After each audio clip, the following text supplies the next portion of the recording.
22 नवंबर 2025। जालंधर के पारस estate colony की हवा उस दिन कुछ अजीब थी। लोग अपने अपने काम में लगे थे, बच्चे खेल रहे थे और जिंदगी हमेशा की तरह शांत दिख रही थी। लेकिन उस दिन एक ऐसी घटना होने वाली थी जिसकी गूंज पूरे पंजाब में सुनाई देगी और जिसने हजारों माँ बाप के दिल में एक ही डर बिठा दिया कि हमारा बच्चा सुरक्षित है भी या नहीं। शाम के करीब 4:04, 8वीं कक्षा में पढ़ने वाली एक होनहार हंसमुख बच्ची स्कूल से घर लौटी और उसने अपना बैग रखा, माँ से कहा, माँ सहेलियों संग खेलने जा रही है। माँ ने भी मुस्कुरा कर कह दिया कि हाँ वाह बेटा जाओ, मैं आज नहीं आ पाऊंगी, तुम खेल लो।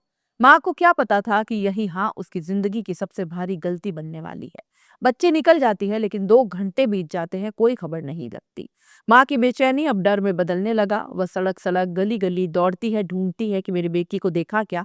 हर तरफ एक ही जवाब कि नहीं देखा। धीरे धीरे मोहल्ले वाले भी खोज में जुट जाते हैं लेकिन बच्ची कहीं नहीं दिखती। किसी ने कहा तुरंत पुलिस को बुलाओ। 4 पुलिस वाले आते हैं। माँ उम्मीद के साथ उनके पास आती है, पर जो देखती है उससे उसका दिल और डूब जाता है। 2 पुलिस वाले आराम से कुर्सी डालकर चाय पी रहे थे। एक बच्ची गायब थी, माँ चीख रही थी, मोहल्ला परेशान, लेकिन पुलिस बड़े आराम में थी। लापरवाही की मूर्ति बनकर बैठी थी। सीसीटीवी देखा गया, पर बस औपचारिकता की तरह। न कोई जल्दबाजी, न कोई दौड़ भाग, सब कुछ बड़ा सुस्त सा। माँ की आंखों में रात 11 बजते बजते खून उतर आया। लेकिन पुलिस अब भी ढीली ही थी। मोहल्ले का एक समझदार आदमी ने कहा फिर से देखते हैं। जब उसने फुटेज फ्रेम दर फ्रेम देखे, उसका चेहरा सफेद पड़ गया। वीडियो में बच्ची पड़ोस में रहने वाले हरविंदर सिंह उर्फ रिम्पी के घर में जाती हुई दिखी, लेकिन वापस आती हुई कहीं नहीं दिखी। बस वहीं से मामला पलट गया। सब लोग उसके घर की ओर दौड़े। दरवाजा अंदर से बंद था। काफी देर बाद वो बाहर आया, नींद से जागने का नाटक करते हुए। लोगों ने कहा कि घर की तलाशी दो। वो घबराया, पर बचने की कोई राह ही नहीं। पूरा घर खंगाला गया, कुछ नहीं मिला। लेकिन एक चीज सबकी नजर में खटक गई। बाथरूम के बाहर गद्दों का ढेर लगा था। किसी ने पूछा कि ये गद्दे आखिर यहाँ क्यों रखे हैं। उन्होंने कहा शादी के गद्दे हैं, ऐसे ही रख दिए। लेकिन लोग अब शक की पैनी नजर से हर चीज देख रहे थे। ताला खुलवाया गया और ताला खुलते ही घुटन भरी सड़ांध निकली।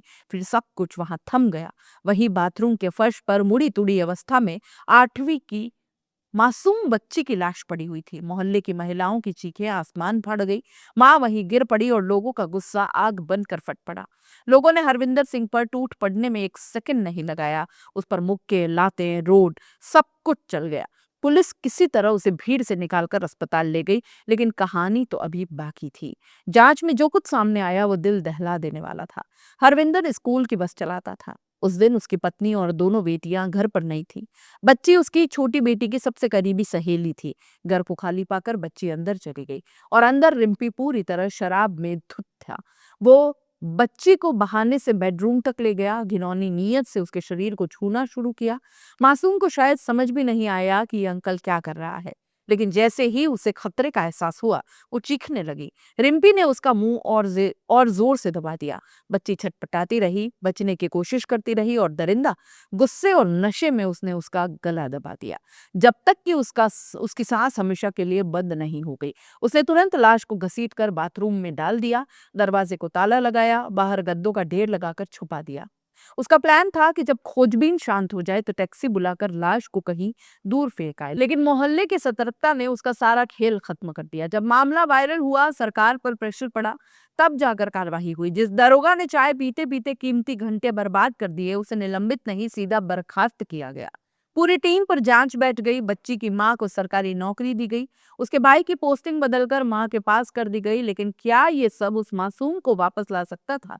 पोस्टमार्टम में सामने आया सीने पर घसीटने के निशान, पीठ पर चोट, गला दबाकर हत्या। गंदी हरकत की कोशिश पर सफल नहीं हुआ। डीएनए जांच अभी जारी है, लेकिन कहानी साफ है, वो एक वहशी था। घटना के बाद पूरा शहर डर गया। माँ बाप बच्चों को स्कूल तक खुद लेकर गए, ट्यूशन तक अकेले भेजना बंद कर दिया। हर घर में एक सवाल था कि क्या पड़ोस में कोई और भेड़िया छिपा है। इस कहानी में 2 अपराधी हैं, एक दरिंदा ड्राइवर जिसने दोस्त की बेटी को ही शिकार बनाया, और लापरवाह पुलिस जिसने समय पर काम किया होता तो शायद बच्ची बच सकती थी। लेकिन एक उम्मीद की किरण भी है, जागरूक मोहल्ला जिसने वो किया जो पुलिस नहीं कर पाई।